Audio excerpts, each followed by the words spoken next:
mal à expliquer parce que c'est très dur dans notre société actuellement de faire comprendre que les personnes malades, les personnes en perte d'autonomie, elles vous donnent énormément. Il y a plein de pépites, il y en a plein. La dernière en date, avec ma collègue, nous avons accompagné un monsieur qui n'avait pas du tout la foi, pas du tout.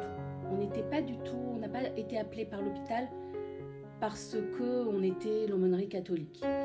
On a été d'abord appelé par les soignants parce qu'on avait du temps à lui offrir à ce monsieur qui était en fin de vie, qui était relativement jeune et qui était en train de mourir d'un cancer. Et avec lui, c'était pas du tout question ni de prier, ni parler de Dieu, c'était pas du tout ça. Il était tout seul pour plein de raisons.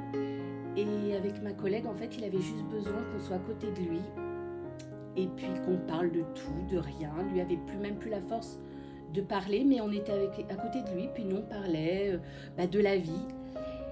Et à la fin, on a d'autres visites à faire, donc au bout d'une heure, un peu plus d'une heure, on dit bon il va falloir qu'on parte. Non, ne partez pas, il voulait absolument qu'on reste avec lui. Donc on est resté, et puis de fil en aiguille, il est arrivé juste à nous tenir la main.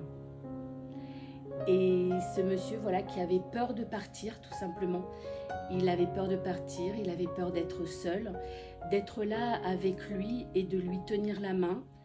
Et là, je me suis dit, voilà, si je lâcherai la main que quand il lâchera le premier. Donc si ça doit durer 2 jours, ça durera 2 jours. Voilà, et donc ce monsieur est parti le lendemain.